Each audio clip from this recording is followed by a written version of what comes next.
അർജുൻ പീതാംബരൻ കൂടി തുടരുന്നുണ്ട്. അർജുൻ, ഏറെ പ്രധാനപ്പെട്ട കാര്യമാണ് ഈ ഓരോന്നും പറഞ്ഞു വരുന്നത്. ഇന്ത്യൻ നിലപാട് അത് അത്രത്തോളം തന്നെ ശക്തമായി തന്നെ നിൽക്കും എന്നുള്ളത് ഉറപ്പാണ്. ഇപ്പോൾ IMF ഫണ്ടുമായി ബന്ധപ്പെട്ടുള്ള ഒരു കാര്യത്തിൽ അത് ഇന്ത്യക്കൊരു തിരിച്ചടി എന്നുള്ള നിലയിൽ പോലും രാജ്യം കാണുന്നില്ല എന്നുള്ളതാണ് ഏറെ പ്രധാനപ്പെട്ട കാര്യമല്ലേ.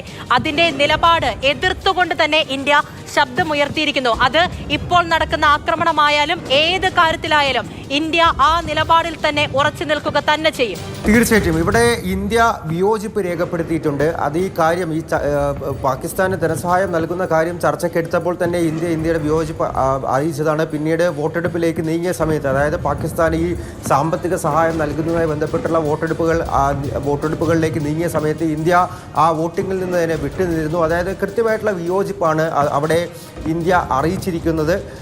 മാത്രമല്ല ഈ $1 ബില്യൺ, അതായത് ഇന്ത്യൻ മണി ഏകദേശം 8,500 രൂപ സഹായം പ്രഖ്യാപിക്കുന്ന സമയത്തും അല്ലെങ്കിൽ അനുവദിക്കുന്ന സമയത്തും അവിടെ ഇന്ത്യ കൃത്യമായിട്ട് ഇന്ത്യയുടെ വിയോജിപ്പ് അറിയിക്കുകയാണ് ചെയ്തത്. കഴിഞ്ഞ കാലങ്ങളിലും IMF പാകിസ്ഥാന് നിരവധി സഹായങ്ങൾ അനുവദിച്ചിട്ടുണ്ട്, നൽകിയിട്ടുണ്ട്. അവിടെയെല്ലാം ഇന്ത്യയുടെ നിലപാട് വ്യക്തമാക്കിയിരുന്നു. അതായത് ഈ പണത്തിൻ്റെ 80% ഭീകരവാദത്തിലേക്കാണ് പോകുന്നത്. പാകിസ്ഥാൻ സർക്കാരിൻ്റെ ഏറ്റവും വലിയ ഫണ്ടിംഗ് എന്ന് പറയുന്നത് അവിടുത്തെ സൈന്യമാണ്. ആ സൈന്യം ആ പണം ഉണ്ടാക്കുന്നത് ഭീകരവാദത്തിലൂടെയാണ്. ആ ഭീകരവാദത്തിന് വളം വയ്ക്കാൻ വേണ്ടിയിട്ടുള്ള പണമാണ് IMFിലൂടെ ഒഴുക്കിക്കൊണ്ടിരിക്കുന്നത് പാകിസ്ഥാൻ എന്നുള്ള കാര്യവും ഇന്ത്യക്ക് മുന്നിൽ ഇന്ത്യയുടെ വാദങ്ങൾ തെളിയിക്കുന്ന തെളിവുകളുണ്ട് ഇതിനോടകം തന്നെ. അത് ലോകത്തിന് മുന്നിൽ ഇന്ത്യ വെച്ചതാണ്.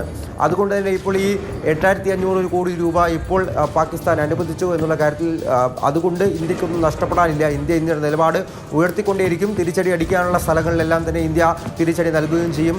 അത് നമ്മൾ കണ്ടുകൊണ്ടിരിക്കുന്നതാണ്, ഇപ്പോഴും കാണുന്നതാണ്. കഴിഞ്ഞ കാലങ്ങളിലായാലും ഇപ്പോൾ കഴിഞ്ഞ ദിവസങ്ങളിലായാലും ഇന്നലത്തെ കാര്യമായാലും ഇപ്പോഴും ഡ്രോണുകൾ വരുന്ന സമയത്ത് അത് വളരെ എളുപ്പത്തിൽ ഇന്ത്യക്ക് തിരിച്ചടിച്ചിടാൻ വേണ്ടി സാധിക്കുന്നുണ്ട് ഈ ഒരു ഘട്ടത്തിൽ. അതുകൊണ്ട് IMF പാകിസ്ഥാന് പണം അനുവദിച്ചു എന്ന് പറഞ്ഞതുകൊണ്ട് അതിൽ ഇന്ത്യക്ക് നഷ്ടപ്പെടാൻ ഒന്നും തന്നെ ഈ ഒരു ഘട്ടത്തിലില്ല.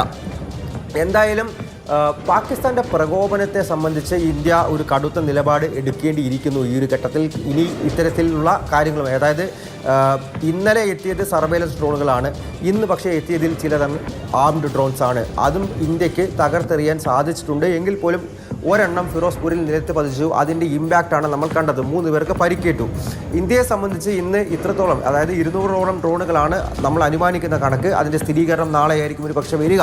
എങ്കിൽ പോലും അത്രയും ആംഡ് ഡ്രോൺസ്, അതിൻ്റെ ബഹുഭൂരിപക്ഷമാണ് ഞാൻ ഉദ്ദേശിക്കുന്നത്, ആംഡ് ഡ്രോൺസ് എന്നുള്ള കണക്ക്.